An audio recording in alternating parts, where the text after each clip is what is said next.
Hello everyone, good morning. कैसे हैं आप लोग? स्वागत है आपका खान ग्लोबल स्टडीज़ के ऑफिशियल ऐप पर। मैं आपका जीएस मेंटर ज्ञान प्रकाश झा आपके सामने हाजिर हूँ केमिस्ट्री की अगली क्लास लेकर। And today we are going to discuss, आज हम लोग डिस्कस करने वाले हैं एटॉमिक स्ट्रक्चर। लास्ट क्लास हमने बात करी थी इलेक्ट्रॉन की, आज हम लोग बात करेंगे प्रोटॉन, न्यूट्रॉन, इसके बाद बात करेंगे positron. Then we will talk about कि आपका मेसॉन पार्टिकल क्या होता है। इन सब के बारे में हम लोग डिस्कशन करेंगे। फिर हम लोग चर्चा करेंगे डिफरेंट एटॉमिक मॉडल्स की। बहुत इंपॉर्टेंट लेक्चर होने वाला है, कई सारे सवाल यहाँ से एग्जाम में आपके बनते हैं, तो एक बार सभी लोग जुड़ जाएंगे। फिर हम लोग स्टार्ट करते हैं आज का सेशन को। हेलो मनी, सूरज, यशोदा, सालू, रोहित, चांदनी, हेमंत, अमन, कुमार, नितेश, सुजीत, सतीश, प्रियंका, संजीत, अर्जुन, विनोद, सबनम, किसको, प्रेम, मनीषा, बालकृष्ण, विजय, जितेंद्र, प्रियांशु, समित, खुशबू, अरुंधति, अंकुर, सोनी, अशाब। चलिए सभी लोग जुड़ चुके हैं, तो हम लोग स्टार्ट करते हैं आज का सेशन। लास्ट में हम लोग 7 सवाल भी करेंगे जो कि आपके पीवाईक्यूज ही होंगे। और यहाँ पर आपको देखने को मिलेगा वाई, क्यों एनसीईआरटी, मैं बार बार कहता हूँ एनसीईआरटी आपके लिए इंपॉर्टेंट है, खास करके 9th और 10th की। बार बार मैं कहता हूं कि 9th और 10th की एनसीईआरटी आप लोग ध्यान से पढ़ेंगे। यहां पर आपको वही चीज पढ़ाई जा रही है, और प्लस जो भी एक्स्ट्रा फैक्ट्स आपके एग्जाम में पूछे जाते हैं, जो एक्स्ट्रा चीजें आपको एग्जाम में पूछी जाती है, आपको समझ में आएगा जब हम आज की क्लास करेंगे तो। ठीक है, सीधा एनसीईआरटी से आपसे सवाल एग्जाम में बनते हैं। तो हम लोग स्टार्ट करते हैं आज के सेशन को। तो दूसरा जो हमारा पार्टिकल था वो क्या था? प्रोटॉन। प्रोटॉन की जब बात करते हैं तो याद रखिएगा, इसकी खोज किसने की? इसकी खोज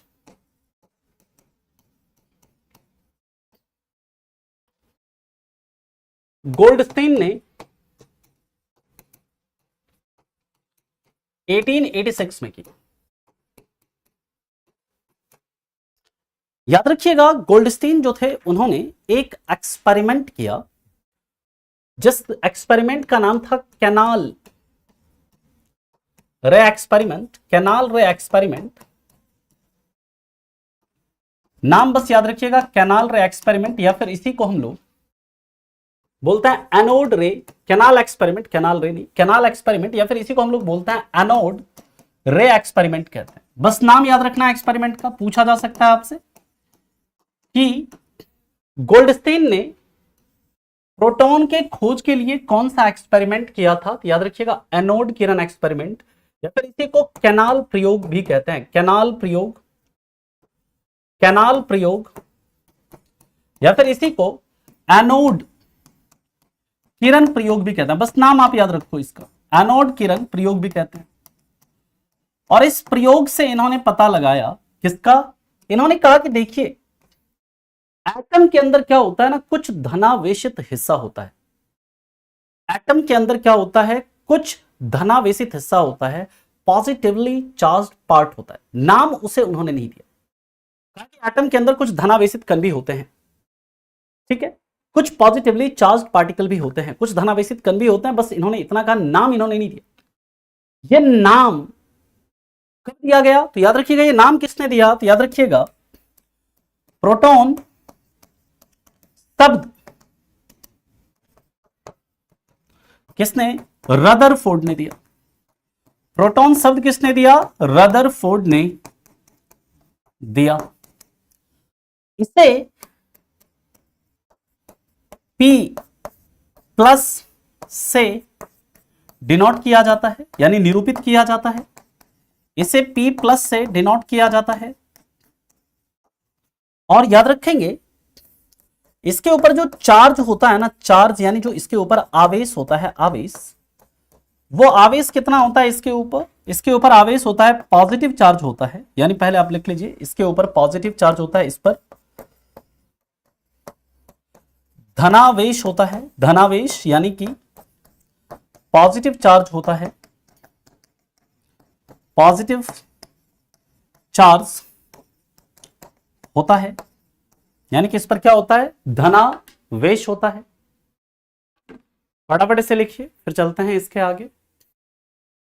बिल्कुल होता है दीपा जी, मेडिकल टेस्ट भी होता है। फटाफट से लिखें।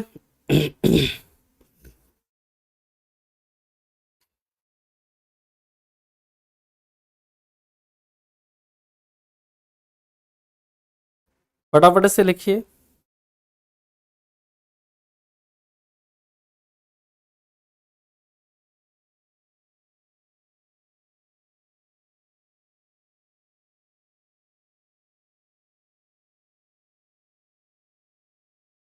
यहां तक किसी को कोई दिक्कत?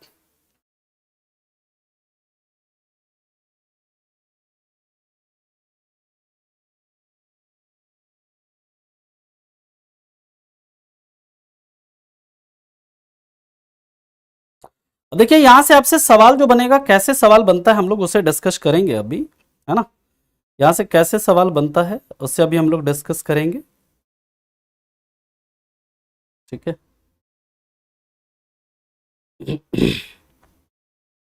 अब यहां पर कई बच्चों को, हाँ, अभी अभी आ रहे जो आपका डाउट है ना, यहाँ पर कुछ बच्चे कहेंगे प्रोटॉन की खोज कब हुई थी, 1919 में हुई थी, कई बच्चे कहेंगे, ठीक है। लेकिन याद रखिएगा, प्रोटॉन की खोज नहीं हुई थी 1919 में, 1919 में प्रोटॉन टर्म दिया गया था, ठीक है। आपने अलग अलग किताबों में पढ़ रखा होगा कि प्रोटॉन की खोज 1919 में हुई, बट प्रोटॉन को खोजा था गोल्डस्टीन ने, कब खोजा था, इन 1886। कभी भी अगर आपसे पूछा जाए सबसे पहले कौन सा कण खोजा गया, सबसे पहले खोजा गया आपका प्रोटॉन कब, 1886 में। But proton term is coined by Rutherford, यानी ये जो प्रोटॉन टर्म दिया था रदरफोर्ड ने, वो कब दिया था, 1919 में दिया था। अब देखिए सवाल आपके एग्जाम में कैसे पूछा जाता है, सवाल आपके एग्जाम में कैसे पूछा जाएगा कि प्रोटॉन की खोज कब हुई, तो याद रखना 1886। प्रोटॉन को किसने खोजा, तो याद रखना गोल्डस्टीन ने। लेकिन अगर आपसे यह पूछा जाए प्रोटॉन टर्म किसने दिया, तो वो दिया था किसने, रदरफोर्ड ने। और प्रोटॉन टर्म कब दिया, है ना, प्रोटॉन टर्म कब दिया, तो वो दिया था आपका कब, 1919 में दिया था। लेकिन अब देखिए कई बार एग्जाम में सवाल आपसे पूछे जाएंगे, एग्जामिनर भी काफी तेज होते हैं, एग्जामिनर भी काफी समझदार होते हैं, वो आपसे जब भी सवाल पूछेंगे तो या तो ऑप्शन में वो दोनों में से कोई एक ही देंगे, या तो गोल्डस्टीन देंगे या रदरफोर्ड देंगे, ठीक है, जनरली। लेकिन कई बार अगर आपसे गोल्डस्टीन और रदरफोर्ड दोनों दे दिया जाए और आपसे पूछा जाए प्रोटॉन को खोजा किसने, तो आपको किसके साथ जाना है, आपको गोल्डस्टीन के साथ जाना है। ऑप्शन में दोनों दे दे और अगर आपसे पूछे प्रोटॉन टर्म किसने दिया, तो किसने दिया, रदरफोर्ड ने दिया। बात समझ में आ गई। अलग अलग तरह से सवाल पूछे जा सकते हैं, ठीक है। अब सवाल उठता है कि प्रोटॉन पर चार्ज कितना होता है, ठीक है, डेट डेफिनेटली पूछता है आपसे एग्जाम में, ठीक है। अब सवाल उठता है प्रोटॉन पर चार्ज कितना होता है, तो इसके अभी हम लोग इसके ऊपर बात करते हैं, ठीक है। प्रोटॉन पर चार्ज कितना होता है, प्रोटॉन पर चार्ज यानी जो आवेश होता है, ये कैसा होता है, धनावेशित होता है, ये पॉजिटिव चार्ज होता है, तो कितना होगा, प्लस 1.6 इंटू 10⁻⁻19 कूलम। देखिए इलेक्ट्रॉन और प्रोटॉन के ऊपर चार्ज का मान क्या है, इक्वल लेकिन इलेक्ट्रॉन पर चार्ज कैसा है, नेगेटिव चार्ज है ना, ऋणात्मक आवेश है। जबकि आपका प्रोटॉन जो है, प्रोटॉन पर कैसा चार्ज है, पॉजिटिव चार्ज, चार्ज का मान सेम है, ठीक है ना। और याद रखिएगा जो प्रोटॉन होता है ना, प्रोटॉन का द्रव्यमान कितना होता है, तो प्रोटॉन का द्रव्यमान जो होता है, मास जो होता है, वो होता है, याद रखिएगा 1.673 इंटू 10⁻⁻27 किलोग्राम, या फिर इसी को हम लिख सकते हैं 1.673 इंटू 10⁻⁻24 ग्राम। बात एक ही है। अब आपके पेपर में कैसे दिया हुआ है, किलोग्राम में दिया है या ग्राम में दिया है, इसी को मैंने किस में लिख दिया है, ग्राम में लिख दिया है ना। और जो इसी का जो द्रव्यमान होता है वो लगभग उसी को हम लोग क्या बोल देते हैं, प्रोटॉन के द्रव्यमान को ही हम लोग क्या बोल देते हैं, नॉर्मली 1 AMU बोल देते हैं, यानी कि 1 एटॉमिक मास यूनिट बोल देते हैं, 1 परमाणु द्रव्यमान इकाई बोल देते हैं। एएमयू के बारे में हम लोग डिटेल में बात करेंगे आगे, एक्चुअल में एएमयू क्या होता है, ठीक है, वो हम लोग आगे देखेंगे। एटॉमिक मास यूनिट का एक्चुअल डेफिनेशन क्या होता है, लेकिन आप समझो कि लगभग प्रोटॉन का जो द्रव्यमान है ना, उसी को लगभग हम लोग क्या बोल देते हैं, उसी को 1 एएमयू कह देते हैं। एक्चुअल में एएमयू का डेफिनेशन क्या है हम लोग आगे देखेंगे, ठीक है। और जो बच्चा यहां पर बोल रहा है कि हमारा वापस कर दिया, आप सपोर्ट पर कॉल करिए, वो आपकी मदद करेंगे, मैं इसमें मदद नहीं कर सकता आपकी, ठीक है। इसके बाद की बात करते हैं, तो याद रखिएगा जो प्रोटॉन है, जब हम लोग प्रोटॉन की बात करते हैं तो प्रोटॉन होता किधर है, तो प्रोटॉन परमाणु के नाभिक में, परमाणु के नाभिक में मौजूद होता है। प्रोटॉन जो होता है किधर होता है, परमाणु के नाभिक में मौजूद होता है। यानी proton is present in nucleus, proton is present in nucleus of atom. और कोई भी एटम को जो पहचानते हैं हम लोग, कैसे पहचानते हैं, किसी भी एटम को जो एक नंबर दिया जाता है जिसे हम लोग बोलते हैं एटॉमिक नंबर, है ना, एटॉमिक नंबर यानी कि परमाणु संख्या। और परमाणु संख्या के आधार पर ही क्या करते हैं, हम किसी भी एटम को पहचानते हैं, ठीक है।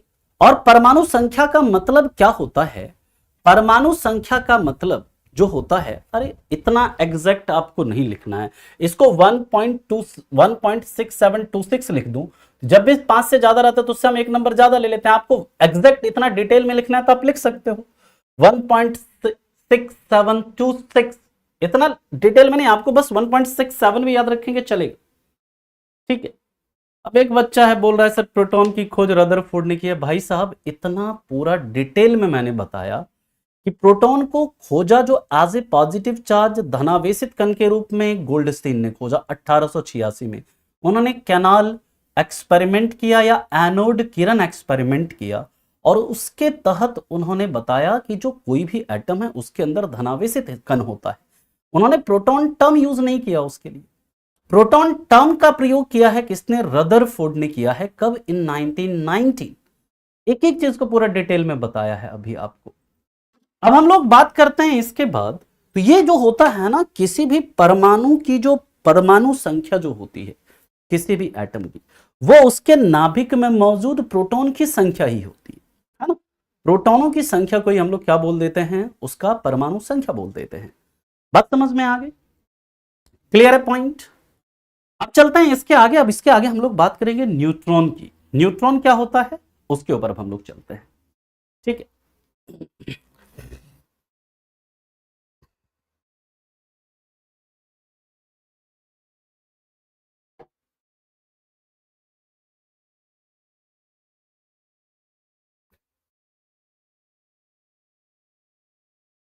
हाँ, नाभिक को ही न्यूक्लियस कहते हैं, नाभिक को ही न्यूक्लियस कहते हैं।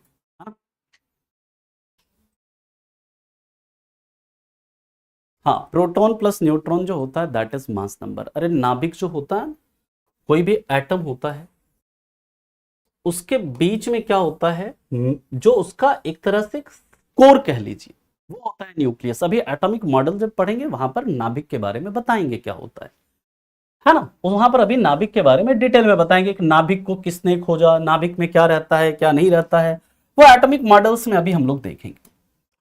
अगला होता है तीसरा जो होता है ना, वो क्या होता है आपका, न्यूट्रॉन होता है। Neutron, neutron. और न्यूट्रॉन की जब बात करते हैं तो याद रखिएगा न्यूट्रॉन को खोजा किसने, इसकी खोज जेम्स चैडविक ने, इसकी खोज जेम्स चैडविक ने 1932 में की। इसकी खोज जेम्स चैडविक ने कब की, 1932 में की। और याद रखिएगा इसे कैसे डिनोट करते हैं, एन, और इसके ऊपर ऐसे सिर्फ एन, इसके ऊपर कोई भी ऐसे चार्ज नहीं होता, एन से डिनोट किया जाता है, निरूपित किया जाता है। कोई पॉजिटिव नेगेटिव इसके ऊपर नहीं लगा होता, क्योंकि याद रखिएगा न्यूट्रॉन जो होता है कैसा होता है, न्यूट्रॉन उदासीन होता है, उदासीन होता है। यानी कि न्यूट्रॉन जो होता है वो क्या होता है, न्यूट्रल होता है। न्यूट्रल होता है, यानी कि इसके ऊपर चार्ज क्या होता है, इसके ऊपर आवेश जो होता है वो क्या होगा, इसके ऊपर शून्य आवेश होगा, जीरो आवेश होगा इसके ऊपर, ठीक है। और याद रखिएगा इसका जो मास होता है ना, इसका मास यानी जो इसका द्रव्यमान होता है लगभग ये प्रोटॉन के बराबर होता है, लेकिन प्रोटॉन से थोड़ा सा अधिक होगा। प्रोटॉन में हम लोगों ने क्या देखा 1.673 है, लेकिन इसका जो होता है अराउंड 1.675 इंटू 10⁻⁻27 किलोग्राम और 1.675 इंटू 10⁻⁻24 ग्राम होता है। स्लाइटली एकदम बिल्कुल थोड़ा सा ज्यादा होगा, थोड़ा सा ज्यादा होगा किससे, प्रोटॉन से। अगर आपसे पूछा जाए कि सबसे भारी कण कौन सा है, अगर आपसे पूछे सबसे भारी कण कौन सा है, तो सबसे भारी कण कौन है, न्यूट्रॉन, उसके बाद प्रोटॉन, है ना। और सबसे हल्का कण कौन सा है इसमें, इलेक्ट्रॉन है। अभी आपको ये सब बताएंगे। अगर आपसे पूछा जाए तीनों में सबसे भारी कौन है, तो वो आपका क्या है, वो है आपका न्यूट्रॉन है। न्यूट्रॉन और प्रोटॉन का लगभग क्या होता है, मास इक्वल होता है, लेकिन न्यूट्रॉन जो है ना थोड़ा सा एकदम स्लाइटली हैवियर है किससे, प्रोटॉन से। इसलिए सबसे भारी कण न्यूट्रॉन है, उसके बाद उससे हल्का थोड़ा सा हल्का होता है प्रोटॉन, और सबसे हल्का कण कौन सा है, आपका इलेक्ट्रॉन है। इस चीज को आप याद रखेंगे, बिल्कुल याद रखना है सूरज। अब ये न्यूट्रॉन होता किधर है, तो याद रखिएगा न्यूट्रॉन भी किधर होता है, न्यूट्रॉन भी न्यूक्लियस में रहता है। न्यूट्रॉन भी किस में रहता है, न्यूक्लियस में रहता है, यानी कि ये भी आपका किस में रहता है, नाभिक में रहता है, नाभिक में रहता है। और याद रखिएगा जो प्रोटॉन की संख्या होती है ना, प्रोटॉन की संख्या को हम लोग क्या बोलते हैं, एटॉमिक नंबर कहते हैं, परमाणु संख्या कहते हैं। लेकिन और प्रोटॉन और न्यूट्रॉन यही दोनों न्यूक्लियस में मौजूद हैं। जैसे अभी लिखने के लिए मैं समय दूंगा, समझो पहले। ये जैसे मान लीजिए एटम है ना, ये क्या है, इसका न्यूक्लियस, और इसके चारों तरफ क्या होता है, कक्ष वगैरह होते हैं, जिसमें कि आपका इलेक्ट्रॉन मूव कर रहा है। इधर क्या है, यहां पर आपका चारों तरफ कौन, कक्ष में कौन घूम रहा है, इलेक्ट्रॉन, इन कक्ष में इलेक्ट्रॉन घूम रहा है। और ये जो इसका न्यूक्लियस है, इसमें दो मौजूद है, एक तो प्रोटॉन है और एक आपका न्यूट्रॉन मौजूद है। तो चूंकि देखिए प्रोटॉन प्लस न्यूट्रॉन जो है ये किधर मौजूद है, आपका न्यूक्लियस के अंदर, नाभिक में प्रेजेंट है। इसलिए इसको क्या बोलते हैं, इस प्रोटॉन और न्यूट्रॉन को, प्रोटॉन प्लस न्यूट्रॉन को एक साथ हम लोग क्या बोल देते हैं, इस दोनों को एक साथ न्यूक्लियॉन कह देते हैं। क्या बोल देते हैं, न्यूक्लियॉन, या फिर इसे नाभिकीय कण कह देते हैं, नाभिकीय कण या फिर न्यूक्लियॉन कह देते हैं, जो कि नाभिक में मौजूद है। ध्यान से समझिएगा, मैंने आपको क्या बताया, अगर प्रोटॉन की संख्या है, प्रोटॉन की संख्या क्या होती है, परमाणु संख्या होती है। अभी बस ये सब बेसिक इंफॉर्मेशन है, एटॉमिक नंबर पर आएंगे बहुत डिटेल में बात करेंगे, इसी को क्या बोलते हैं, परमाणु संख्या कहते हैं। लेकिन अगर आपसे पूछा जाए प्रोटॉन प्लस न्यूट्रॉन की संख्या जो है, प्रोटॉन प्लस न्यूट्रॉन की संख्या जो होगी, या फिर इसी को हम लोग क्या लिख सकते हैं, इसी को हम लोग लिख सकते हैं न्यूक्लियॉन की संख्या, बोल सकते हैं ना जी। न्यूक्लियॉन की संख्या जो होती है ना, इसी को हम लोग क्या बोल देते हैं, इसी को हम लोग बोल देते हैं द्रव्यमान संख्या, द्रव्यमान संख्या, या फिर इसी को हम लोग क्या कह देते हैं, इसी को हम लोग मास नंबर बोल देते हैं। क्या बोल देते हैं, इसी को मास नंबर कह देते हैं। ये सब आगे हम डिटेल में चर्चा करेंगे, यहां पर बस बेसिक आपको इंफॉर्मेशन में दे रहा हूं। यहां तक किसी को कोई दिक्कत है, कोई परेशानी है तो बताइए। यहां तक किसी को कोई समस्या, कोई परेशानी है तो बताओ। पहले आप इस पॉइंट को लिखिए, फिर हम लोग आते हैं इसके बाद अगले पॉइंट के, अगले पार्टिकल की बात करते हैं। फटाफट इसे लिखिए।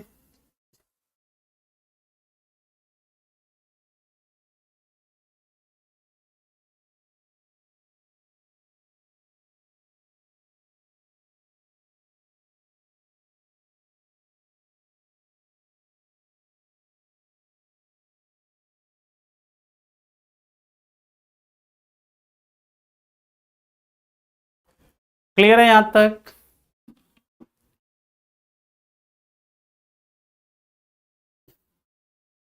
हाँ, चार्ज इसके ऊपर जीरो है, शून्य चार्ज होता है ना।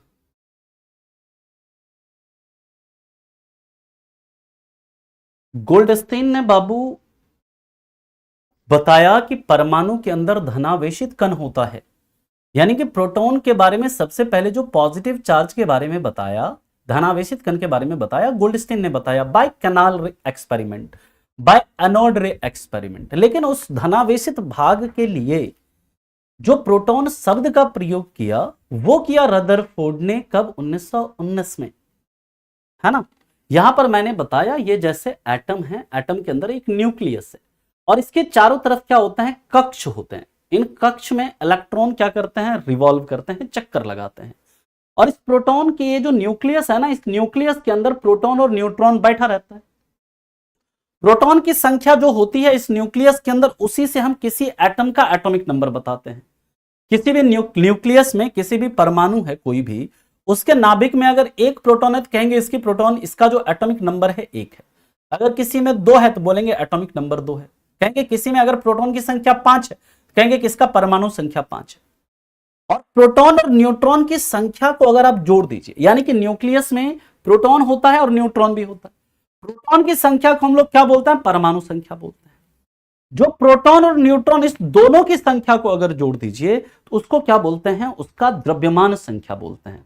और प्रोटॉन न्यूट्रॉन चूंकि न्यूक्लियस में मौजूद होता है, नाभिक में मौजूद होता है, इसलिए इसको क्या एक साथ हम लोग न्यूक्लियन या नाभिकीय कण भी कहते हैं। ठीक है, बात समझ में आ गई। मान लीजिए किसी भी परमाणु के नाभिक में अगर प्रोटॉन 10 है, न्यूट्रॉन 11 है, यानी कि टोटल प्रोटॉन और न्यूट्रॉन की संख्या कितनी हो गई? उसमें 21 हो गई। यानी कि उसका द्रव्यमान संख्या कितना हो जाएगा? 21 हो जाएगा।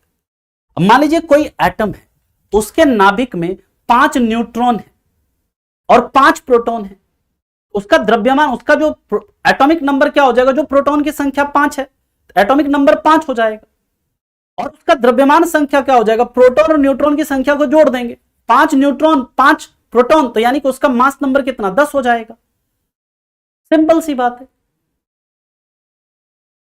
Clear point. अब चलते हैं इसके आगे। इसके बाद देखिए, हमारे एटम के अंदर तो 3 ही तरह के पार्टिकल्स होते हैं। हमारे एटम के अंदर 3 ही पार्टिकल होगा, एक इलेक्ट्रॉन, प्रोटॉन, न्यूट्रॉन, इसके अलावा और कोई भी नहीं मिलता है एटम के अंदर, कुछ भी नहीं मिलेगा। लेकिन याद रखिएगा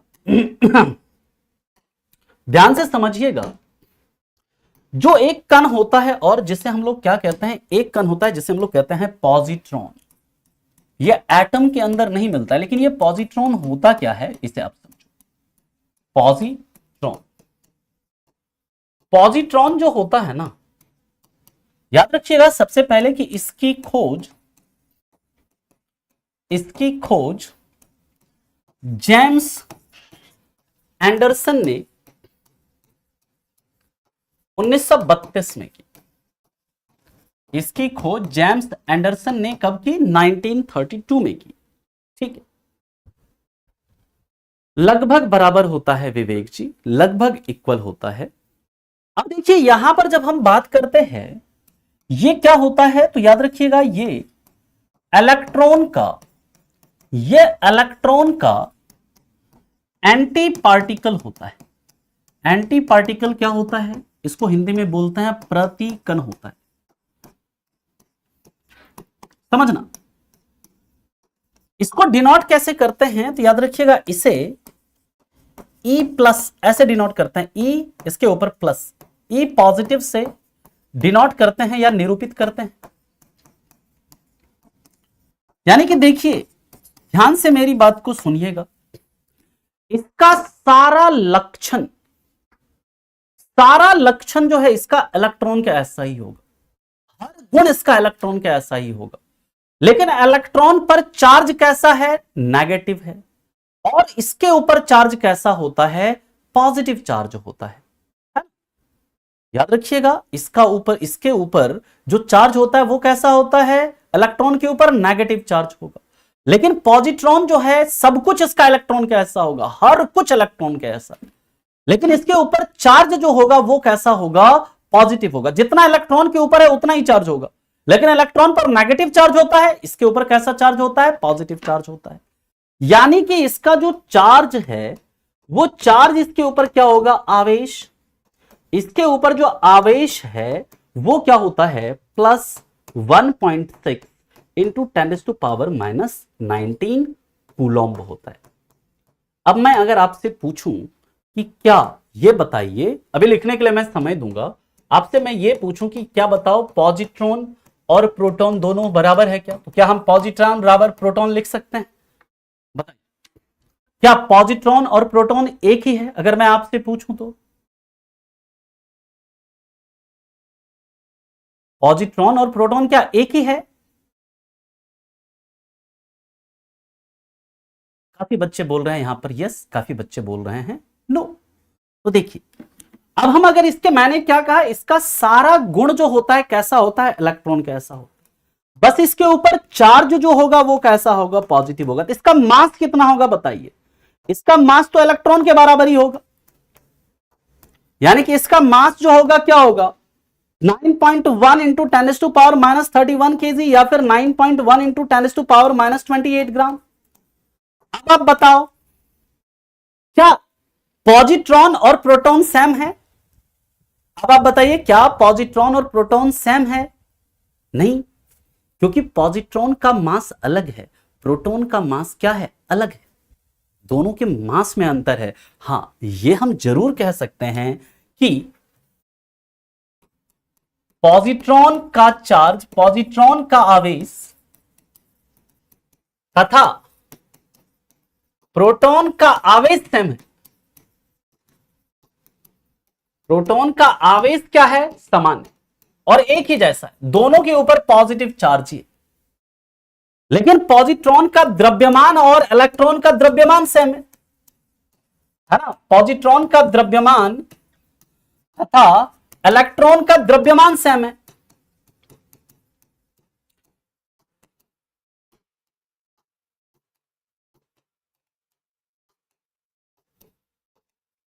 इसलिए इसे क्या बोलते हैं? एंटी पार्टिकल बोलते हैं। किसका?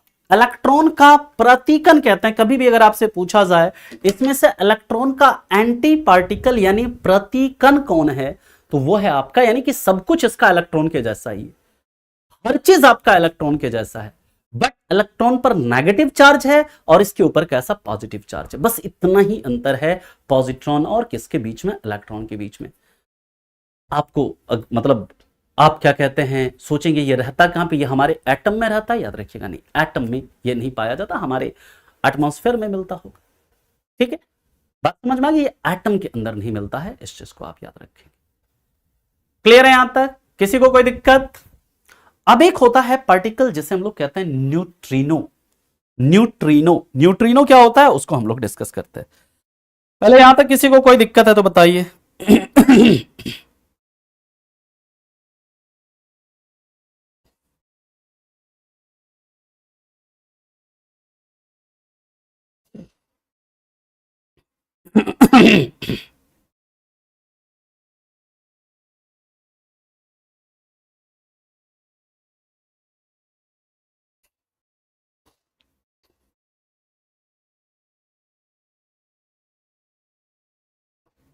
Can I move?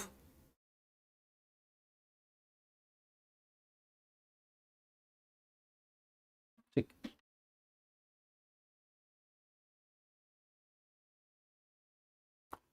चलिए।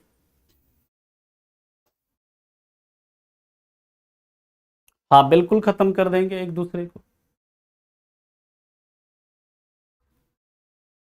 इसका ये हमारे एटम के अंदर नहीं मिलता है, एटम के अंदर नहीं पाया जाता है। ठीक है, अगला है आपका न्यूट्रिनो। देखिए न्यूट्रिनो क्या है, इसको न्यूट्रिनो ही बोलते हैं, न्यूट्रिनो। इसके बारे में बस 2-3 पॉइंट आपको याद रखना है कि इसकी खोज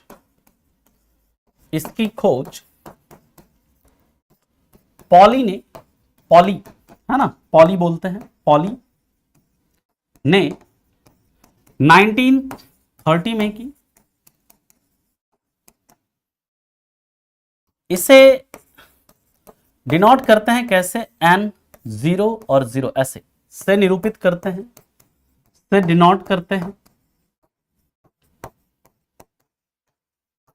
यानी कि यह एक, लिख लीजिएगा, यह एक द्रव्यमानहीन, यानी इसका ना तो द्रव्यमान होता है तथा आवेशहीन, यानी ना तो इसका क्या होता है द्रव्यमान, ना ही क्या होता है आवेश होता है, आवेशहीन कण है। यानी कि ना तो इसके ऊपर कोई चार्ज होगा और ना ही इसका क्या होगा कोई मास होगा। हाँ पॉली लिख लीजिए, है ना, ऐसे लिख लो पॉली, पाउली, ठीक है। अब ठीक है, क्लियर। फटाफट से लिखिए फिर चलते हैं इसके आगे, फटाफट से लिखो फिर इसके आगे चलते हैं।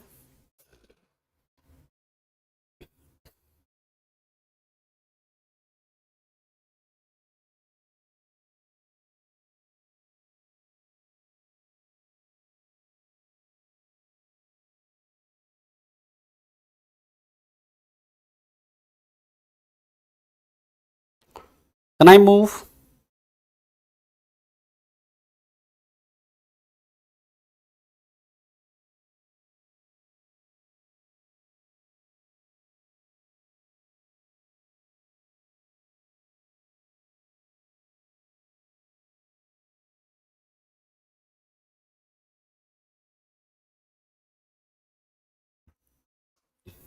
Can I move?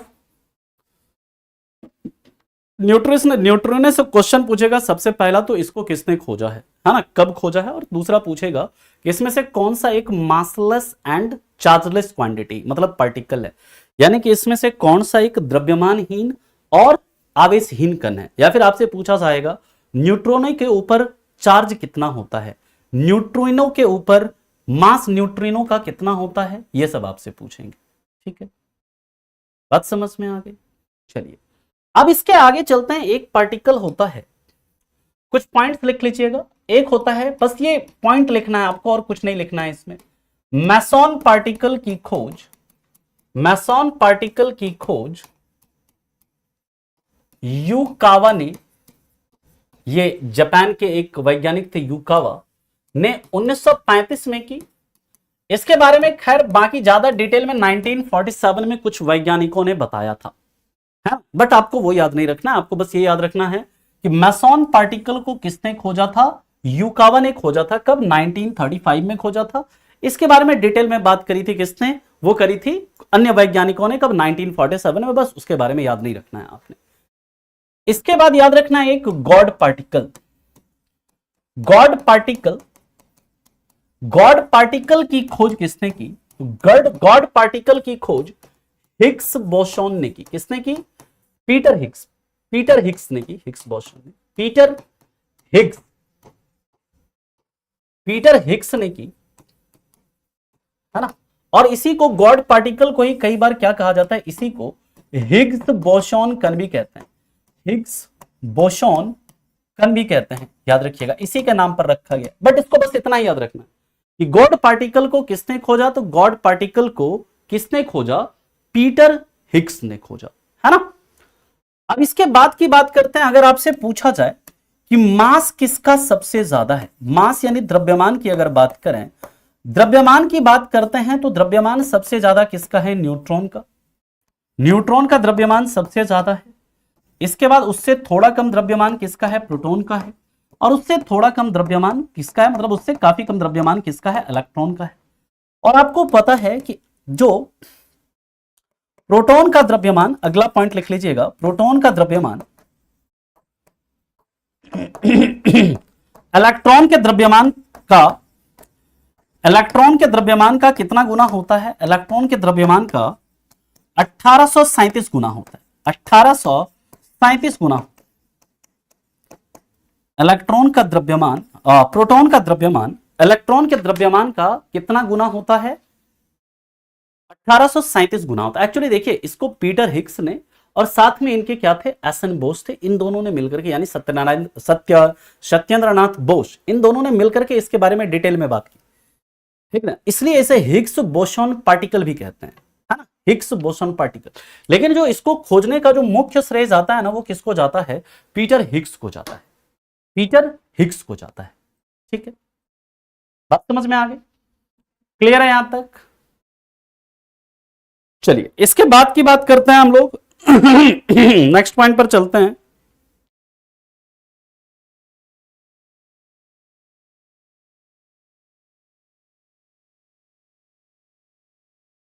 फटाफट इसे लिखो।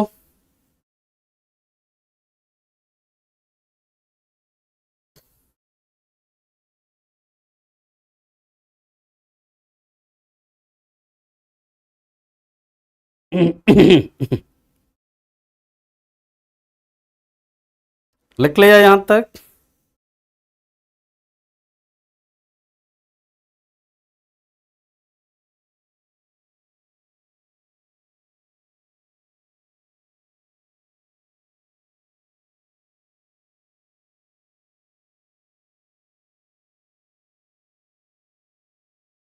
सर दोनों के नाम रहे रहे तो किसका नाम लिखेंगे? देखिए दोनों का नाम रहे तो आपका एक ही साथ पूछेंगे, दोनों के नाम अलग अलग नहीं पूछेंगे। या तो दोनों में से कोई एक रहेंगे या एक ही ऑप्शन में दोनों नाम रहेंगे आपके। बात समझ में आ गई? ठीक है, चलिए अब यहां पर देखिए, अगर आपसे पूछा जाए कि इसमें सबसे भारी कण कौन सा है, सबसे भारी कण कौन सा है इसमें, कई बार आपसे पूछा जाएगा सबसे भारी कण कौन सा है, तो आपका न्यूट्रॉन है। अगर सबसे हल्का कण पूछे, सबसे हल्का कण पूछे तो याद रखना वो कौन सा है, इलेक्ट्रॉन है ना। इसके बाद अगर आपसे पूछा जाए सबसे एटम के अंदर, एटम में सबसे स्टेबल, सबसे स्थिर, सबसे स्टेबल यानी सबसे स्थिर कौन कौन सा है, मोस्ट स्टेबल पार्टिकल कौन सा है एटम का, वो याद रखिएगा प्रोटॉन। ये बेचारा सबसे स्थिर रहता है, ये न्यूट्रॉन से इधर उधर नहीं हिलेगा, ये न्यूट्रॉन में पड़ा रहेगा, मतलब ये न्यूक्लियस में आपका पड़ा रहेगा, न्यूक्लियस से इधर उधर ये नहीं जाएगा। तो सबसे जो स्टेबल पार्टिकल है ना, सबसे जो स्थिर कण है वो कौन सा है आपका, वो है आपका प्रोटॉन, सबसे स्टेबल है। अगर आपसे पूछे सबसे अनस्टेबल कौन सा है, सबसे अनस्टेबल, सबसे अस्थिर कण कौन सा है, जो तुरंत एकदम इधर उधर करता रहेगा, मतलब एकदम अस्थिर नहीं रहेगा, थोड़ा सा देखेगा कि मतलब पांच भी, जैसे नहीं होता है कोई कोई बच्चा देखते हो एकदम लाइब्रेरी में गया, एकदम आराम से 4 घंटे 5 घंटे 6 घंटे सेटिंग कैपेसिटी है, बैठ के एकदम 5 घंटे 6 घंटे पढ़ रहा है। और कोई कोई बच्चा जो है हर 10 मिनट में इधर उधर देखता रहेगा, है ये क्या पढ़ रहा है, अच्छा तुम स्टैटिक जी के पढ़ रहे हो, इधर क्या करंट अफेयर्स पढ़ रहे हो, चलो हम भी अब साइंस नहीं पढ़ेंगे, गणित ना, अब हम क्या करेंगे, करंट पढ़ेंगे, करंट अफेयर्स पढ़ेंगे। तो देखेगा उधर, अच्छा क्या रीजनिंग बना रहे हो तुम, अच्छा हम मैथ पढ़ते, चलो अब हम भी क्या करेंगे, रीजनिंग बनाए, उसका दिमाग अस्थिर नहीं रहेगा। बात समझ में आ रहा? प्रोटॉन क्या है, स्टेबल है, बेचारा वो गणित पढ़ रहा है, गणित पढ़ता रहेगा अपना, उसको कोई मतलब नहीं अगल बगल वाला क्या कर रहा है ना, एकदम स्थिर है, अपना मगन है उसमें, रीजनिंग पढ़ रहा है और रीजनिंग पढ़ेगा, उसको अगल बगल वाले से कोई फर्क नहीं पड़ रहा। न्यूट्रॉन जो है इस सबसे अनस्टेबल, सबसे जो अनस्टेबल है ये कौन है, न्यूट्रॉन है। लेकिन याद रखिएगा नाभिक के बाहर, नाभिक के अंदर जब तक है तब तक, नाभिक के बाहर ये क्या है, ये आपका अनस्टेबल है, नाभिक के अंदर है तो स्टेबल है। बात समझ में आए? क्लियर है पॉइंट? नहीं नहीं इलेक्ट्रॉन नहीं, अगर देखो नाभिक के अंदर है ना, ध्यान से मेरी बात को समझिएगा, अगर नाभिक के अंदर है न्यूट्रॉन तो वो स्टेबल रहेगा, लेकिन जैसे नाभिक को हम लोग तोड़ देंगे बहुत तेजी से, अगर तुरंत एकदम कहेगा नहीं हम तो एकदम निकलेंगे हवाई जहाज की तरह, तो वो न्यूट्रॉन जो है सबसे अनस्टेबल होता है, याद रखेंगे। इसके बाद की बात करते हैं, सबसे ज्यादा भेदन क्षमता किसका होगा इसमें से, सबसे ज्यादा भेदन क्षमता किसका होगा, तो सबसे ज्यादा भेदन क्षमता होगा किसका, न्यूट्रॉन का, उसके बाद आपका थोड़ा सा कम प्रोटॉन का, और सबसे कम जो भेदन क्षमता है, यानी भेदन क्षमता का मतलब क्या, आर पार कर जाने की क्षमता, किसी भी सीट के आर पार कर जाने की क्षमता जो है उसको हम लोग क्या बोलते हैं, पेनेट्रेटिंग पावर, पेनेट्रेटिंग पावर। अब इसीलिए देखते हैं जो पेनेट्रेटिंग पावर की जब बात करते हैं, आप लोग पढ़ते होंगे, आगे हम लोग पढ़ेंगे जब रेडियो एक्टिविटी पढ़ेंगे, है ना, आगे हम लोग पढ़ेंगे जब रेडियो एक्टिविटी पढ़ेंगे, वहां पर हम लोग पढ़ेंगे गामा किरण, गामा रे, जिसका यूज कैंसर के ट्रीटमेंट में होता है।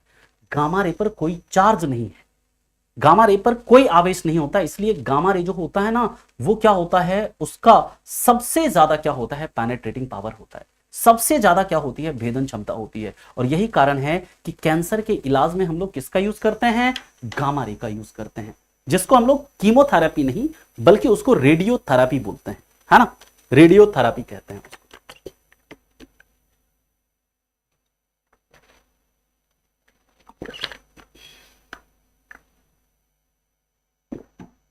बात समझ में आ गया?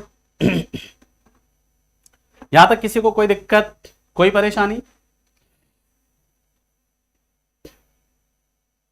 नाभिक के अंदर कौन रहता है, सब लोग बताओ, नाभिक के अंदर कौन रहेगा? अरे नाभिक के अंदर कौन रहता है, फटफट बताओ सब लोग। नाभिक के अंदर कौन रहेगा? प्रोटॉन और न्यूट्रॉन रहेगा। बहुत बढ़िया। प्रोटॉन और न्यूट्रॉन को एक साथ क्या बोलते हैं? प्रोटॉन और न्यूट्रॉन को एक साथ क्या बोलेंगे, सब लोग बताओ। प्रोटॉन और न्यूट्रॉन को क्या बोलते हैं? नाभिक किससे मिलकर बनता है? प्रोटॉन और न्यूट्रॉन से मिलकर बनता है। प्रोटॉन और न्यूट्रॉन को एक साथ क्या कहेंगे? न्यूक्लियॉन्स कहेंगे। प्रोटॉन की संख्या को क्या बोलते हैं? प्रोटॉन की संख्या को क्या कहते हैं हम लोग? प्रोटॉन की संख्या को क्या कहेंगे? Atomic number. और प्रोटॉन और न्यूट्रॉन के संख्या को क्या कहेंगे? प्रोटॉन और न्यूट्रॉन के संख्या को क्या कहेंगे बताओ? मास नंबर, यानी द्रव्यमान संख्या। अरे बहुत बढ़िया, यहां तक सबको अब क्लियर है। अब देखो, ध्यान से समझो। अब हम लोग पढ़ेंगे एटॉमिक मॉडल्स के बारे में, लेकिन उसके पहले कुछ कुछ चीज आपको बताते हैं। ध्यान से मेरी बात को सुनिएगा। यह है वैज्ञानिक का नाम है रदरफोर्ड साहब हैं। अब इनके बारे में देखिए, ये एनसीईआरटी में टेबल है, आपके लिए इंपॉर्टेंट है टेबल। ये कहेंगे सर क्या सवाल बनेगा, एक एक पॉइंट लिखेंगे। E Rutherford was born in Spring Grove on 30th of August 1871. He was known as father of nuclear physics. तो सबसे पहला पॉइंट ये आपको मैंने लिखाया हुआ एक है, फिर भी आप लिख लो। फादर ऑफ न्यूक्लियर फिजिक्स किसको कहा जाता है? हिंदी में लिख लेंगे नाभिकीय भौतिकी का पिता। नाभिकीय भौतिकी का पिता किसे कहते हैं? ई रदरफोर्ड को। एक देखो डैनियल रदरफोर्ड भी है, वो अलग है। डैनियल रदरफोर्ड कौन है? वो नाइट्रोजन का खोजा है। डैनियल रदरफोर्ड ने किसको खोजा है? नाइट्रोजन को खोजा है।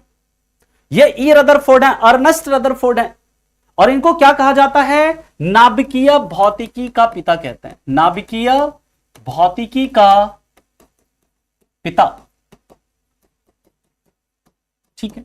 दूसरा पॉइंट याद रखिए क्या है? He is famous for his work on radio activity and the discovery of the nucleus of an atom. यानी कि जो केंद्रक है, मतलब जो एटम का न्यूक्लियस है, उसको किसने खोजा है? उसको रदरफोर्ड ने खोजा, ठीक है। एटम के न्यूक्लियस को किसने खोजा है? रदरफोर्ड ने खोजा है। और इनको नोबेल प्राइज मिला। He got the Nobel prize in chemistry in 1908। यानी कि इनको रसायन विज्ञान का नोबेल प्राइज मिलता है। कब? इनको रसायन विज्ञान के क्षेत्र में, रसायन विज्ञान में 1908 में नोबेल पुरस्कार मिला। ये वही नोबेल हैं जिन्होंने डायनामाइट का खोज किया था। पता है डायनामाइट का आविष्कार किया था किसने? अल्फ्रेड नोबेल ने। सबसे पहला विस्फोटक था डायनामाइट, जिसको अल्फ्रेड नोबेल ने बनाया था, और उन्हीं के याद में दिया जाता है यह नोबेल प्राइज। अल्फ्रेड नोबेल के याद में। अल्फ्रेड नोबेल ने किसका आविष्कार किया था? डायनामाइट का। सबसे पहला विस्फोटक था डायनामाइट। बात समझ में आ रही है? और मेरा एक सवाल है आप लोगों से, मेरा एक प्रश्न है आप लोगों से, यह बताइए कि नोबेल का तेल किसे कहा जाता है? नोबेल का तेल किसे कहा जाता है? आप लोग कमेंट में बताओ, देखते हैं किसे किसे पता है। तो यह पॉइंट याद रखना है आपने। अब देखिए नील बोर है, नील बोर के बारे में हम लोग बात करेंगे आगे की क्लास में, जब हम बोर मॉडल पढ़ेंगे ना, तो वहां पर बात करेंगे। अभी इसको आप रहने दीजिए, ठीक है। इसके बाद डाल्टन साहब के बारे में भी बात करेंगे हम आगे की क्लास में, जब डाल्टन के बारे में आएंगे, डाल्टन के ऊपर चर्चा करेंगे। एटॉमिक रेडियस वगैरह है, ठीक है। तो यहां पर देखिए आपको ये टेबल सब ना एनसीईआरटी में दिया हुआ है ना। ध्यान से मेरी बात को समझिएगा। और जो मैंने सवाल पूछा कि नोबेल का ऑयल किसको कहते हैं, तो याद रखिएगा एक होता है टीएनजी होता है, ये एक प्रकार का विस्फोटक होता है, एक प्रकार का एक्सप्लोजिव होता है, जिसको हम लोग बोलते हैं ट्राई नाइट्रोग्लिसरीन। वन लाइनर में आप लोग ये सब पॉइंट लिख सकते हो, ट्राई नाइट्रोग्लिसरीन, और इसी को हम लोग क्या बोलते हैं, नोबल्स ऑयल, या फिर इसी को हम लोग क्या बोलते हैं, नोबल का तेल। अब हिंदी में बच्चे पूछेंगे सर हिंदी में क्या कहते हैं ट्राई नाइट्रोग्लिसरीन को, तो बाबू देखो हिंदी में भी इसको ट्राई नाइट्रोग्लिसरीन ही लिखेंगे, हिंदी में भी इसे ट्राई नाइट्रोग्लिसरीन ही लिखेंगे। अब ये जो चार्ट है ये आपका काम है, ये सब चार्ट आप लोग बना लीजिएगा अभी, है ना। यहां पर देखिए एटॉमिक रेडियस जो होता है ना, परमाणु की त्रिज्या को मापते हैं किसमें, नैनोमीटर में, और 1 नैनोमीटर कितना होता है आपको पता है, 1 नैनोमीटर बराबर 10⁻⁹ मीटर होता है। यहां पर देखिए ये सवाल आपसे कई बार एग्जाम में पूछा गया है, हाइड्रोजन के एटम का एटॉमिक रेडियस कितना होता है, तो ये होता है 10⁻⁻10 मीटर होता है। वाटर के मॉलिक्यूल का, ये सब सीधा सवाल आपके एग्जाम में बनता है। जल के अणु का, जो जल का एक अणु होता है ना, उसका एटॉमिक रेडियस कितना होता है, तो उसका एटॉमिक रेडियस होता है 10⁻⁹ मीटर। हेमोग्लोबिन का जो मॉलिक्यूल है इसका कितना है, 10⁻⁸ मीटर। जो सैंड बालू का जो कण होता है उसका कितना होता है, 10⁻⁴ मीटर। जो चींटी होता है, चींटी का कितना होता है, 10⁻⁻3 मीटर। एप्पल का कितना होता है, 10⁻⁻1 मीटर। एग्जाम में सीधा पूछेगा यहां से क्वेश्चन आपका, है ना, ठीक है। ये सब चार्ट इससे हम आपको आगे भी आपको करवाएंगे। ये चार्ट अभी आपको नहीं भी लिखना है तो आप छोड़ दीजिए, कोई दिक्कत नहीं है। अभी अगर आपको नहीं लिखना है आप छोड़ दीजिएगा, आपकी इच्छा के ऊपर है। ये सब अभी आपको बताएंगे आगे, आगे की क्लास अभी इतनी ज्यादा इंपॉर्टेंट क्लासेस हैं, है ना। एक एक मतलब देखिए एक एक पहलू को हम लोगों को देखना है। अब यहां पर देखिए आपका एनसीईआरटी में ही ये टेबल दिया है कि आपको बताया था कि जो आपका तत्व होता है, कुछ होता है क्या, मोनो एटॉमिक, डाई एटॉमिक, है ना, बताया था ना।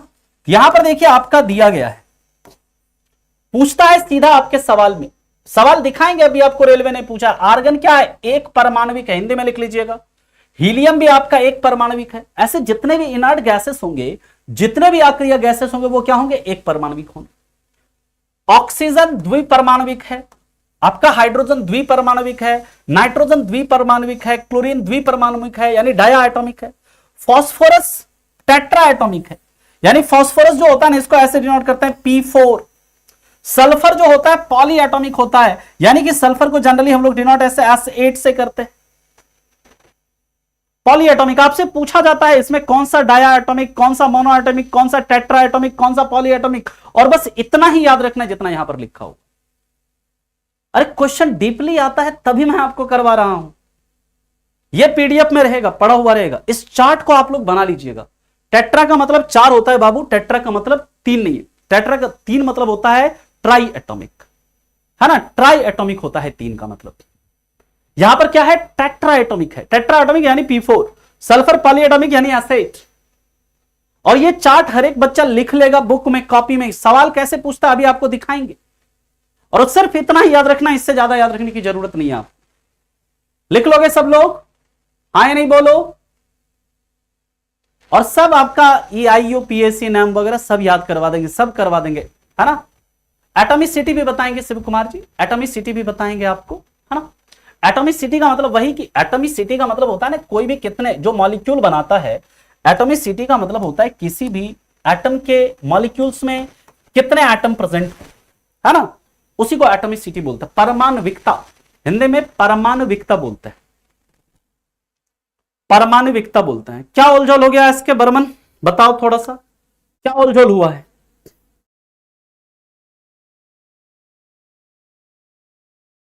आज भी लिख सकते हैं, आगे की क्लास में लिख सकते हैं, आपके ऊपर है। अभी लिख लीजिए तो ज्यादा बेहतर है।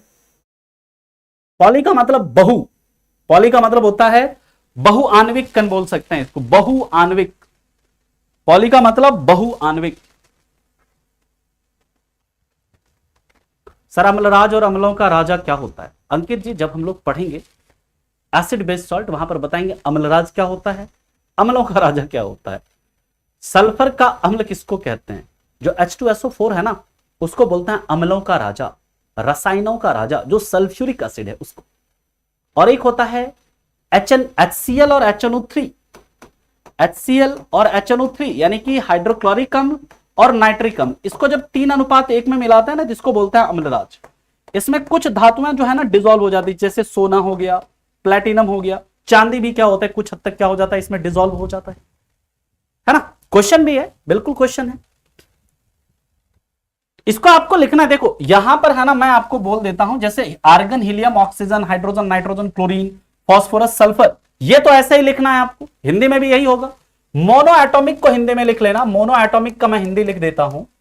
मोनो एटॉमिक का हिंदी होता है एक परमाणुविक, एक परमाणुविक होता है हिंदी में, लिख लेना हिंदी में। डाया एटॉमिक को हिंदी में हम लोग बोलते हैं द्विपरमाणुविक, क्या बोलते हैं?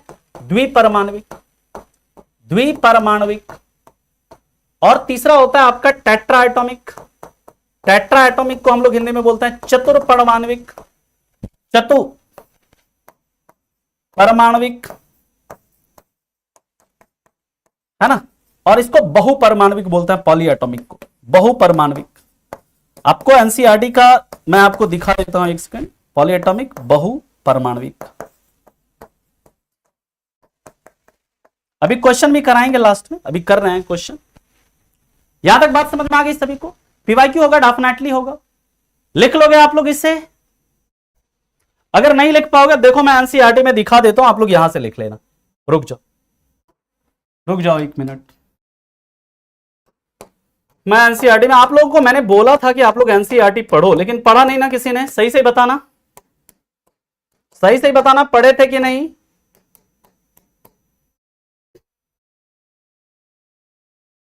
पढ़े थे कि नहीं पढ़े थे, सच सच बताना। ये देखिए चैप्टर है, एनसीईआरटी का चैप्टर है। आप लोग नहीं पढ़ोगे, देखो जो पढ़ रहा है वो सेलेक्ट होगा। आप ये मत सोचना कि हम नहीं पढ़ेंगे तो हम सेलेक्ट हो जाएंगे। आपको ये सब पढ़ना पड़ेगा। देखिए ये सारा कुछ मैंने एनसीईआरटी से टेबल ये उठाया हुआ है सारा, है ना, यहीं पर दिया हुआ है। देखिए एक एक चीज पढ़ाएंगे आपको, है ना। यहां पर देखिए, है ना, लिखा हुआ है, आप यहां से लिख लेना। आर्गन एक परमाणु या एक परमाणुविक बोलते हैं, द्विपरमाणु द्विपरमाणुविक बोलते हैं, है ना। चतुर्परमाणु या चतुर्परमाणुविक भी बोलते हैं, सल्फर बहुपरमाणु या बहुपरमाणुविक बोलते हैं। इसी तरह यहां पर देखिए नॉन मेटल्स का भी है, ये भी लिख लेना आप, ये भी आप लिख लेना, है ना। ये वाला ध्यान से देख लो, ये तीन भी लिख लीजिएगा आप। मैं ऐसे लिख देता हूं स्लाइड में, है ना। ये जो है सोडियम, आयरन, एल्यूमिनियम, कॉपर, ये सभी क्या है? एक परमाणुविक है। मैं लिख ही देता हूं सोडियम, आयरन, एल्यूमिनियम और कॉपर। अगली स्लाइड पे मैं लिख देता हूं, रुक जाओ। सोडियम, एक सेकंड रुक जाओ, यहीं पर मैं लिख दूं।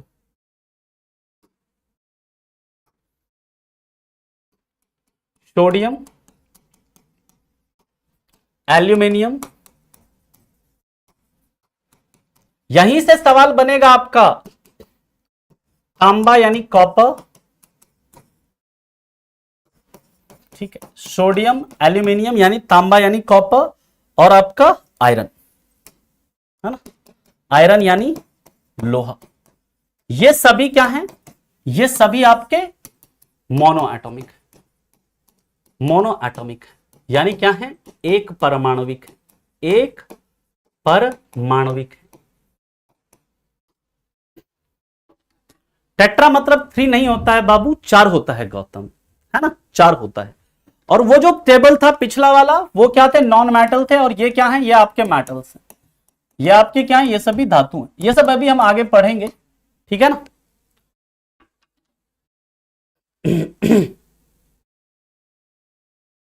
क्वेश्चन आपका जिस जो मीडियम आपने सेलेक्ट किया होगा उस मीडियम में आएगा, बाकी आप वहां पर चेंज कर सकते हो खुद से। मोनो एटॉमिक का मतलब कि उसमें एक ही, जैसे आयरन है ना, आयरन को हम लोग जब लिखते हैं तो सिर्फ हम आयरन को ऐसे एफ ही लिखते हैं। सोडियम को लिखते हैं तो हम सोडियम को सिर्फ एन लिखते हैं। जबकि ऑक्सीजन को जब हम ऑक्सीजन को लिखते हैं तो कैसे लिखते हैं? O2। हाइड्रोजन को लिखते हैं H2, नाइट्रोजन को लिखते हैं N2, क्लोरीन को लिखते हैं Cl2, ऐसे लिखते हैं। लेकिन आयरन को ऐसे डिनोट करते हैं, एफ ही लिखते हैं। मतलब जो आयरन के मॉलिक्यूल्स, आयरन जो एलिमेंट है, इसको ऐसे डिनोट करते हैं। सोडियम को ऐसे, इस तरह कॉपर को ऐसे लिखते हैं, एल्यूमिनियम को ऐसे लिखते हैं, ठीक है। बात समझ में आ गई?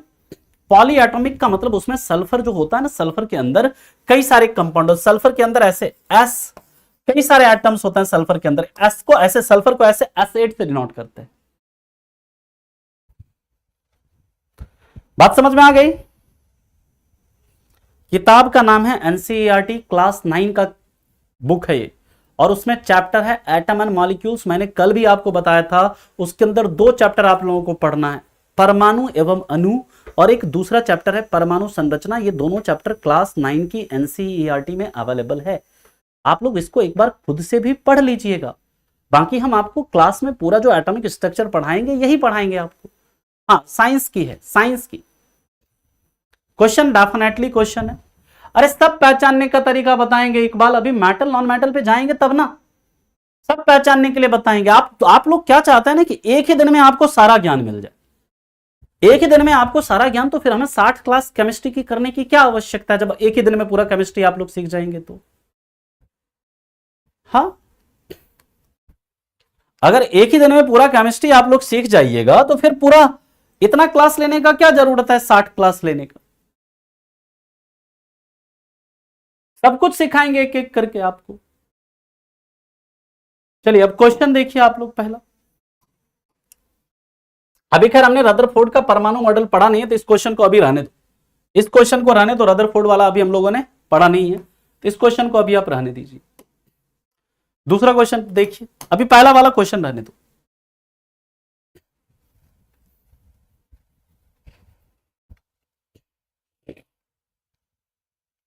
एक बार टीडीएस वाला, टीडीएस क्या होता है?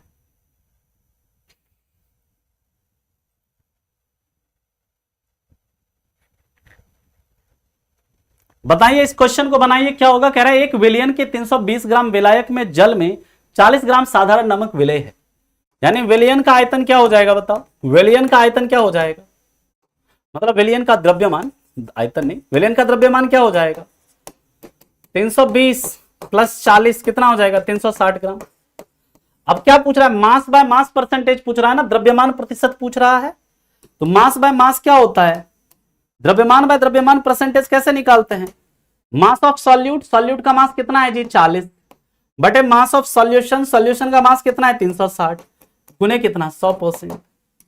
4 से 9 बार में कटा, 100 बटे 9 कितना हो जाएगा? 11.11%। ये पूछा हुआ क्वेश्चन है, रिसेंट के एग्जाम में पूछा गया क्वेश्चन है। ऑप्शन ए इसका सही उत्तर हो जाएगा। ठीक है, क्लियर है? तो इस तरह के सवाल आपके पेपर में बनते हैं। अगर आप इस तरह की चीजों को नहीं करेंगे, खास करके जो ग्रुप डी के बच्चे हैं उनके लिए मैं बता रहा हूं, अगर आप इस तरह के क्वेश्चन को करके नहीं जाएंगे और इस तरह का क्वेश्चन अगर पूछ दिया एग्जाम में, आप छोड़ के आ जाओगे फिर।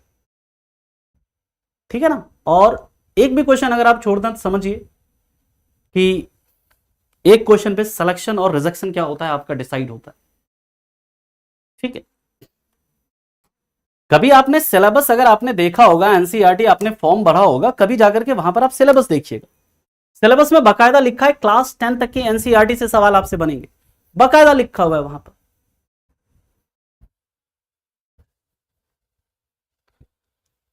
अब देखिए, इसके बाद की बात करते हैं। आपको कई बार बताया हुआ है या नहीं भी बताया तो आप याद रखिएगा, हीलियम के जो प्लस प्लस आयन होता है ना, इसी को क्या कहा जाता है? इसी को अल्फा कण कहते हैं, है ना। और रदरफोर्ड ने जो अल्फा एक्सपेरिमेंट किया था, हम लोग नेक्स्ट क्लास में पढ़ेंगे अल्फा एक्सपेरिमेंट या रदरफोर्ड एक्सपेरिमेंट, या जिसे हम गोल्डफेल एक्सपेरिमेंट कहते हैं, उसके बारे में हम लोग बात करेंगे। तो ये अल्फा कण जो होता है ना, यही क्या होता है? आपका हीलियम का प्लस प्लस आयन होता है। अब ऐसे देखिए, इंपॉर्टेंट ऐसे इंफॉर्मेशन आपको मिल रहा है, वन लाइनर के फॉर्म में आप इसे लिखो, वन लाइनर के फॉर्म में इन सभी पॉइंट को लिखिए। ठीक है ना, बात समझ में आया? और एक्सरे को किसने खोजा आपको पता होना चाहिए। एक्सरे को किसने खोजा है? विलियम रॉन्टजन ने खोजा। किसने? विलियम रॉन्टजन ने खोजा। ठीक है, और हीलियम को किसने खोजा? कोई बता सकता है? हीलियम को किसने खोजा? हीलियम को किसने खोजा, बता सकते हैं?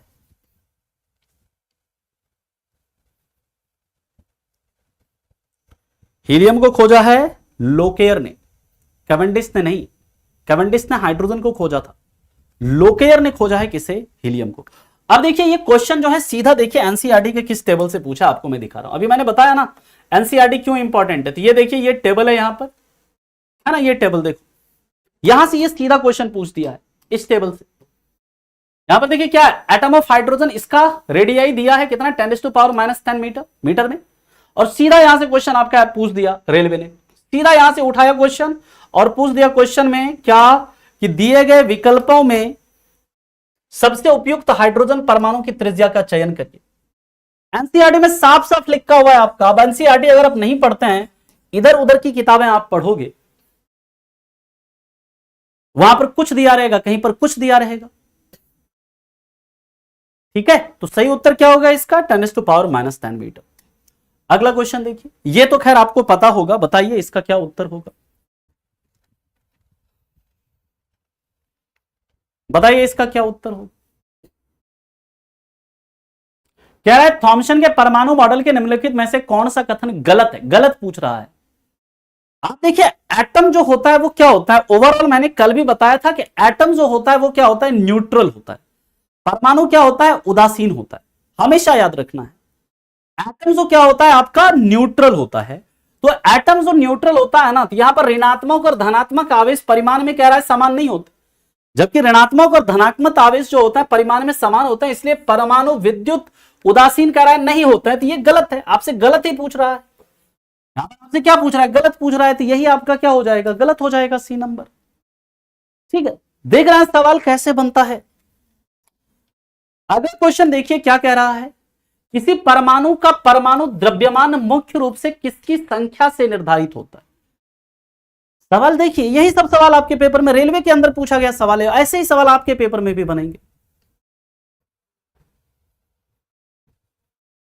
और अगर आपको यह नहीं पता होगा कि न्यूक्लियन को ही हम लोग क्या बोलते हैं, न्यूक्लियन को ही हम लोग क्या बोलते हैं? प्रोटॉन प्लस न्यूट्रॉन को ही क्या कहते हैं? न्यूक्लियन कहते हैं। और न्यूक्लियन की जो संख्या है उसी को हम लोग क्या कहेंगे? उसी को हम लोग क्या कहेंगे? द्रव्यमान संख्या कहते हैं, या परमाणु द्रव्यमान कहते हैं, एटॉमिक मास कहते हैं। और कह रहे निम्नलिखित में से कौन सा तत्व एक परमाणु है? सीधा देखिए, ये टेबल जो मैंने अभी आपको लास्ट में जो टेबल बताया, ये वाला टेबल देखिए, यहां से सीधा क्वेश्चन है कि नहीं है? इसी टेबल से सीधा आपका क्वेश्चन उठा के पूछ देगा इसमें से कौन सा पॉली एटॉमिक है, इसमें से कौन सा टेट्रा एटॉमिक है, कौन सा डाया एटॉमिक है, कौन सा डाया एटॉमिक नहीं है, कौन सा मोनो एटॉमिक नहीं है। इस तरह के सवाल आपसे बन जाएंगे। ठीक है, और जो नॉन मेटल, जो मेटल वाला बताया वो भी आप याद रख लेना। यहां पर क्या हो जाएगा? कौन सा पूछ रहा है? मोनो एटॉमिक है, एक परमाणु है, तो कौन सा है इसमें? हीलियम। बाकी हाइड्रोजन को हेनरी कैवेंडिश ने खोजा, ऑक्सीजन को जोसेफ प्रिस्टल ने खोजा, और नाइट्रोजन को किसने? डैनियल रदरफोर्ड ने खोजा। आप समझ रहे हैं? आपको समझ में आ रहा है एनसीईआरटी का इंपॉर्टेंस, या अभी भी समझ में नहीं आ रहा है? वाई एनसीईआरटी इज इंपॉर्टेंट, आपको समझ में आ रहा है क्यों एनसीईआरटी इंपॉर्टेंट है?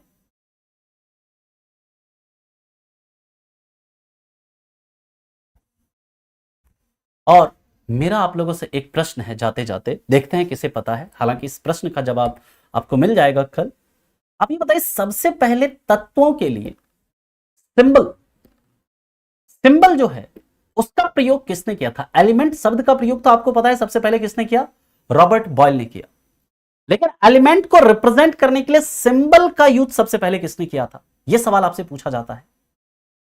एलिमेंट को रिप्रेजेंट करने के लिए सबसे पहले सिंबल का प्रयोग किसने किया?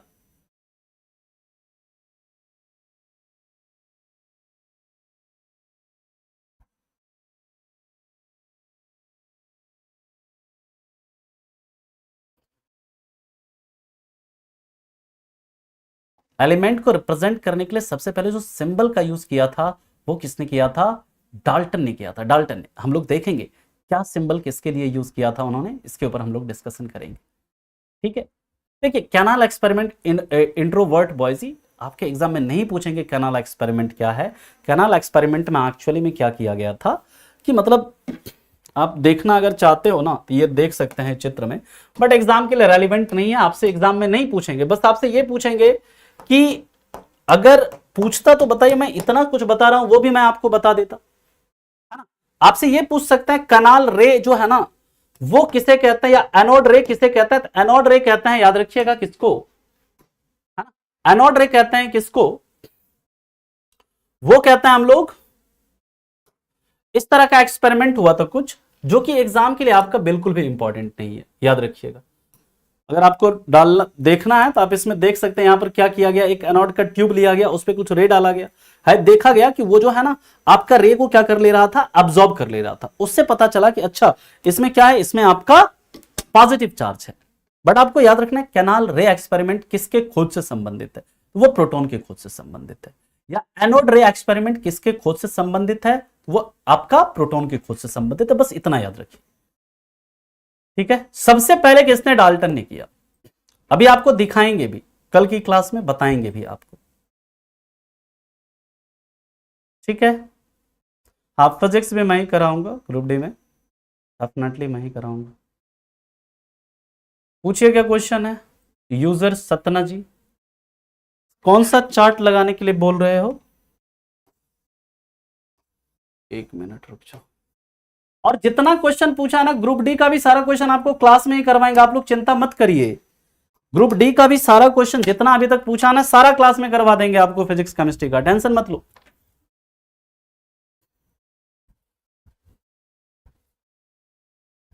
केमिस्ट्री क्लास कब तक चलेगा? अभी कौन सा क्लास है आज केमिस्ट्री का, देखिएगा एक बार। 18 क्लास है, अभी बहुत क्लास चलेगी, अभी 42 क्लास चलेगी कम से कम, 42 के आसपास। अभी तो 18 ही क्लास हुआ, अभी तो स्टार्ट ही हुआ है जो मेन केमिस्ट्री है। 9 का फिजिक्स भी आपको 10वीं तक का पढ़ना है, केमिस्ट्री भी आपको 10वीं तक का पढ़ना है, बायो भी आपको 10वीं तक का पढ़ना है, वहीं से सवाल बनेगा आपको। ठीक है, हाँ एग्जाम में आप कर सकते हो चेंज, पर्टिकुलर क्वेश्चन का आप कर सकते हो सिर्फ, है ना। हाँ, जब केमिस्ट्री खत्म होगा उसके बाद हम क्या करेंगे, किस स्टेट की एनसीईआरटी। अब देखो एक बच्चा है कह रहा है किस स्टेट की एनसीईआरटी पढ़े। स्टेट में एससीईआरटी होता है, एनसीईआरटी पूरे देश में एक ही होता है बाबू, पूरे देश में एनसीईआरटी का एक ही किताब होता है, हर स्टेट में अलग अलग एनसीईआरटी नहीं छपता है, वो एससीईआरटी अलग अलग होता है। अब बताओ क्या करें इसका।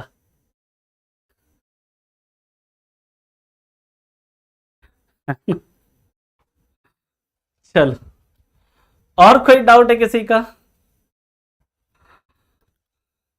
एंटी एनटीपीसी में लेवल जो है जितना करा रहे हैं इससे बहुत कम लेवल रहे, है ना। एनटीपीसी का लेवल जो लेवल करा रहे हैं ना आपका, मतलब इससे काफी कम लेवल रहेगा एनटीपीसी का, चिंता मत करिए।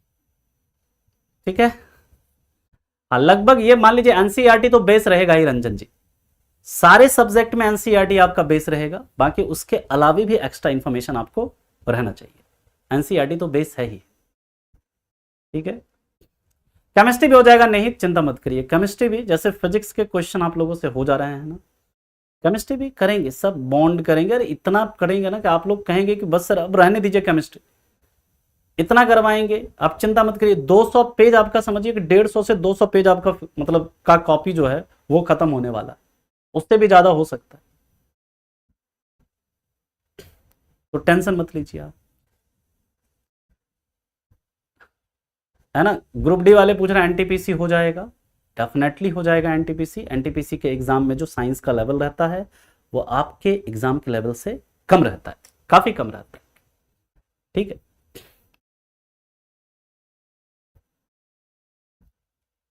चलिए तो मिलते हैं अब आपसे हम कल। जो है आपकी छुट्टी है कल, क्योंकि महाशिवरात्रि है, महाशिवरात्रि के उपलक्ष्य में कल मतलब जो ऑफिस है उसमें हॉलीडे रहेगा, तो आपकी अगली क्लास जो होगी वो परसों होगी। बाकी आप लोग इस बीच में ये कर सकते हैं, जितना भी हमने केमिस्ट्री आपको पढ़ाया है उसको आप रिवाइज करिए, और जितने भी क्वेश्चंस आप खुद से कर सकते हैं पीवाईक्यू, आप उतने क्वेश्चंस खुद से करिए। और बाकी कोई डाउट होता है ना तो आप लोग डाउट्स जरूर पूछिए। ठीक है, बाकी एक एक चीज को हम लोग आराम से पढ़ेंगे, बहुत डिटेल में पढ़ेंगे, सभी को समझते हुए हम लोग पढ़ेंगे, है ना, रटना नहीं है, समझना है।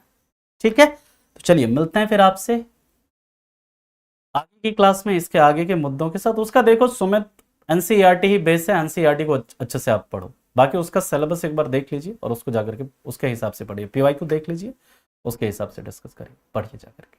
ठीक है, तो थैंक यू सो मच, मिलते हैं आपसे फिर अगली क्लास में। दे देंगे पलक वन लाइनर दे देंगे उसका, है ना, मतलब जो वन लाइनर मुझे पता है आपको वन लाइनर प्रोवाइड करना है और इंपॉर्टेंट इन्वेंशंस प्रोवाइड करना है, दोनों प्रोवाइड कर देंगे। थोड़ा सा टाइम का वो चल रहा है, करवा दिया जाएगा आपको, चिंता मत करिए। मैंने जब कहा है मैं दे दूंगा तो आपको दे दूंगा, आप निश्चिंत रहिए ना। बढ़िया है विशाल जी, फिर तो अच्छा है। ठीक है, हाँ कल छुट्टी है, तो मिलते हैं आपसे फिर परसों की क्लास में। केमिस्ट्री का वन लाइनर केमिस्ट्री के लास्ट में मिलेगा, केमिस्ट्री के लास्ट में, है ना। तब तक के लिए thank you so much, bye bye, take care and have a good day, thank you.